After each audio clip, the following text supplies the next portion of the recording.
ಇನ್ನು ಪ್ರಧಾನಿ ಮೋದಿಯ ಈ ಐತಿಹಾಸಿಕ ಸಾಧನೆ ಬಿಜೆಪಿ ಹಾಗೆ ಮೋದಿ ಸರ್ಕಾರದಲ್ಲಿ ಹಬ್ಬದ ವಾತಾವರಣವನ್ನು ನಿರ್ಮಿಸಿದೆ. ಈ ಸಂಭ್ರಮ ಬರೀ ಬಿಜೆಪಿ ಪಾಳ್ಯದಲ್ಲಿ ಮಾತ್ರ ಅಲ್ಲ, ಮಿತ್ರ ಪಕ್ಷಗಳಿಗೂ ಕೂಡ ಇದೊಂದು ಸಂಭ್ರಮವೇ. ಬೇರೆ ಬೇರೆ ಪಕ್ಷಗಳ ನಾಯಕರುಗಳು ಕೂಡ ಪ್ರಧಾನಿ ಮೋದಿ ಅವರನ್ನು ಹಾಡಿ ಹೊಗಳ್ತಾ ಇದ್ದಾರೆ. ಮಾಜಿ ಪ್ರಧಾನಿ H D Deve Gowda, Andhra Pradesh CM Chandrababu Naidu ಲೇಖನಗಳನ್ನು ಬರೆದಿದ್ದಾರೆ. ಈ ಲೇಖನಗಳಲ್ಲಿ ಪ್ರಧಾನಿ ಮೋದಿ ಬೇರೆ ಪ್ರಧಾನಿಗಳಿಗಿಂತ ಯಾಕೆ ಮತ್ತು ಹೇಗೆ ಭಿನ್ನ ಅನ್ನೋದನ್ನು ವಿವರಿಸಿದ್ದಾರೆ.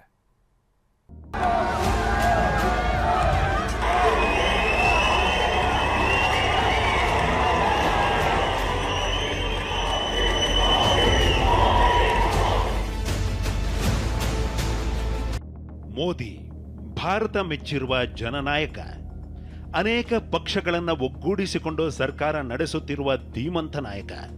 ಹೀಗಾಗಿ ಮೋದಿಯ 12 ವರ್ಷದ ಸಾಧನೆಯ ಸಂಭ್ರಮ ಬರೀ ಬಿಜೆಪಿಗೆ ಅಷ್ಟೇ ಸೀಮಿತವಾಗಿಲ್ಲ. ಬಿಜೆಪಿ ಜೊತೆಗಿನ ಮಿತ್ರ ಪಕ್ಷಗಳಿಗೂ ಕೂಡ ಇವತ್ತು ಹಬ್ಬದ ಸಂಭ್ರಮ. ಹೀಗಾಗಿ ಮಾಜಿ ಪ್ರಧಾನಿ ದೇವೇಗೌಡರು ಲೇಖನವೊಂದನ್ನು ಬರೆದಿದ್ದಾರೆ.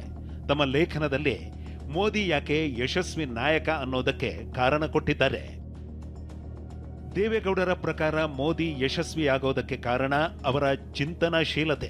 ಪ್ರಧಾನಿ ಮೋದಿ ಸದಾ ತಮ್ಮನ್ನು ತಾವು ಪರಿಶೀಲನೆಗೆ ಒಳಪಡಿಸಿಕೊಳ್ತಾರಂತೆ. ಇದೇ ಕಾರಣಕ್ಕೆ ಮೋದಿ ನಾಯಕತ್ವ ಯಶಸ್ವಿಯಾಗಿದೆ ಅಂತ ದೇವೇಗೌಡರು ತಮ್ಮ ಲೇಖನದಲ್ಲಿ ಉಲ್ಲೇಖಿಸಿದ್ದಾರೆ. ಆಂಧ್ರ ಪ್ರದೇಶದ ಮುಖ್ಯಮಂತ್ರಿ ಚಂದ್ರಬಾಬು ನಾಯ್ಡು ಕೂಡ ಒಂದು ಲೇಖನವನ್ನ ಬರೆದಿದ್ದಾರೆ. ಚಂದ್ರಬಾಬು ನಾಯ್ಡು ಪ್ರಕಾರ ನರೇಂದ್ರ ಮೋದಿ ಸರಿಯಾದ ಸಮಯಕ್ಕೆ ಪ್ರಧಾನಿಯಾಗಿದ್ದಾರೆ. ಇಷ್ಟೇ ಅಲ್ಲದೆ ಮೋದಿ ದೇಶದ ಅತ್ಯುತ್ತಮ ನಾಯಕ ಎಂದು ನಾಯ್ಡು ಕೊಂಡಾಡಿದ್ದಾರೆ. ಮುಂದುವರೆದು ಮೋದಿಯ ಆಡಳಿತದಲ್ಲಿ ಭಾರತ ವಿಶ್ವಾಸ ಮರಳಿ ಬಂದಿದೆ ಅಂತ ಶ್ಲಾಘಿಸಿದ್ದಾರೆ. ये 12 सालों का जो कालखंड है वो एक कर्मयोगी का, एक तपस्वी का और अनवरत रूप से साधना करते हुए एक साधक का कालखंड है, जिन्होंने एक पल भी रुके बिना, एक क्षण भी रुके बिना भारत माता को शिखर पर पहुंचाने के लिए, भारत दुनिया का सिरमौर बने, यहाँ के हर जनगण मन को सब सुविधाएं मिले, गरीब का कल्याण हो, योजनाएं अंत्योदय के सिद्धांत पर चलते हुए समाज के अंतिम छोर तक पहुंचे, वो सभी काम किए. ಹೊಸ ದಾಖಲೆಯ ಬಳಿಕ ಎನ್ಡಿಎ ಸಭೆ ಕರೆದಿತ್ತು. ಎನ್ಡಿಎ ಆಡಳಿತ ಇರೋ ರಾಜ್ಯಗಳ ಮುಖ್ಯಮಂತ್ರಿಗಳು ಹಾಗೂ ಮೈತ್ರಿ ಪಕ್ಷಗಳ ಉಳಿದ ನಾಯಕರು ಈ ಸಭೆಯಲ್ಲಿ ಭಾಗವಹಿಸಿದ್ರು. ಎನ್ಡಿಎ ಈ ಸಭೆ ಮೂಲಕ ಮೈತ್ರಿಕೂಟದ ಒಗ್ಗಟ್ಟು ಪ್ರದರ್ಶಿಸಲಾಯಿತು. ಇಷ್ಟೇ ಅಲ್ಲದೆ ಬಿಜೆಪಿಯ ಮಿತ್ರ ಪಕ್ಷಗಳು ಶಕ್ತಿ ಪ್ರದರ್ಶನ ಮಾಡಿದ್ವು. भारत के लिए बहुत ही गर्व का विषय है. देश के माननीय प्रधानमंत्री श्री नरेंद्र मोदी जी सबसे अधिक समय तक स्वतंत्र भारत के प्रधानमंत्री के रूप में और सबसे बेहतरीन काम करने का कार्य किया है.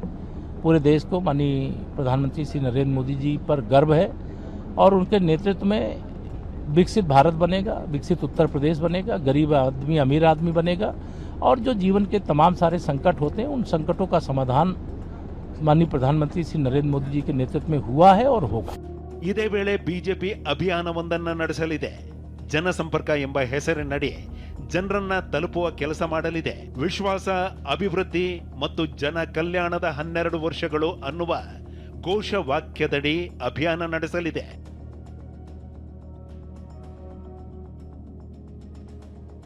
ಜನಸಂಪರ್ಕ ಅಭಿಯಾನದ ಮೂಲಕ ಜನರಿಗೆ ಮೋದಿಯ 12 ವರ್ಷಗಳ ಸಾಧನೆ ಬಗ್ಗೆ ಹೇಳಲಾಗುತ್ತದೆ. ದೇಶದ ಜನತೆಗೆ ಮೋದಿಯ 12 ವರ್ಷಗಳ ಹೆಜ್ಜೆ ಗುರುತುಗಳನ್ನು ತಲುಪಿಸಲು ಪ್ರಚಾರ ಮಾಧ್ಯಮವನ್ನ ಬಳಸಿಕೊಳ್ಳಲಾಗುತ್ತದೆ. ಇಷ್ಟೇ ಅಲ್ಲದೆ ಬಿಜೆಪಿ ನಾಯಕರು ಕಿರು ಪುಸ್ತಕಗಳನ್ನು ಪ್ರಕಟಿಸಲಿದ್ದಾರೆ. ಹಿಂದಿ, ಇಂಗ್ಲಿಷ್, ಉರ್ದು ಸೇರಿದಂತೆ ದೇಶದ ವಿವಿಧ ಭಾಷೆಗಳಲ್ಲಿ ಈ ಕಿರು ಪುಸ್ತಕಗಳನ್ನು ಬಿಡುಗಡೆ ಮಾಡಲಾಗುತ್ತದೆ. 5 ಭಾಗಗಳೊಂದಿಗೆ ಕೇಂದ್ರ ಸರ್ಕಾರದ ಸಂದೇಶಗಳನ್ನು ಜನರಿಗೆ ತಲುಪಿಸಲಾಗುತ್ತದೆ. ಈ ಪೈಕಿ ಮೊದಲನೆಯದು ರಾಷ್ಟ್ರವೇ ಮೊದಲು ಎಂಬುದು. ಇದರ ಅಡಿ ರಾಷ್ಟ್ರೀಯ ಭದ್ರತೆಗಾಗಿ ಸರ್ಜಿಕಲ್ ಸ್ಟ್ರೈಕ್ ಹಾಗೂ ಆಪರೇಷನ್ ಸಿಂಧೂರದಂಥ ಕಾರ್ಯಾಚರಣೆ ನಡೆಸಲಾಗುತ್ತದೆ ಎಂಬ ಉಲ್ಲೇಖ ಮಾಡಲಾಗುತ್ತದೆ. ಸಾರ್ವಜನಿಕರ ಸೇವೆಯ ದೃಢ ನಿಶ್ಚಯದಲ್ಲಿ ಬಡವರು, ರೈತರು, ಯುವಕರು ನೀಡುವ ಯೋಜನೆ ಬಗ್ಗೆ ಉಲ್ಲೇಖಿಸಲಾಗುತ್ತದೆ. ಸಬಲೀಕರಣದಿಂದ ಸಮೃದ್ಧಿಗಾಗಿ ಮಹಿಳಾ ಸಬಲೀಕರಣವನ್ನ ಕೇಂದ್ರೀಕರಿಸಲಾಗಿದೆ. ಸಾಂಸ್ಕೃತಿಕ ಪರಂಪರೆ ಹಾಗೂ ಆಧುನಿಕ ಅಭಿವೃದ್ಧಿಯ ಬಗ್ಗೆ ಹೇಳಲಾಗುತ್ತದೆ. ಇನ್ನು ರಾಷ್ಟ್ರ ನಿರ್ಮಾಣ ಪುಸ್ತಕದಲ್ಲಿ ರಸ್ತೆ, ರೈಲು, ವಿಮಾನ ನಿಲ್ದಾಣ ಸೇರಿದಂತೆ ಇತರ ಮೂಲ ಸೌಕರ್ಯಗಳ ವಿವರಗಳನ್ನು ನೀಡಲಾಗುತ್ತದೆ.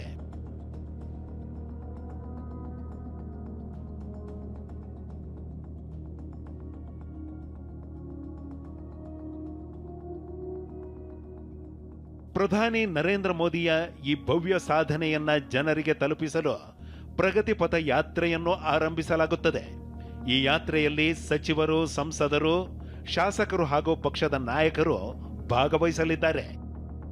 Bureau report, TV9.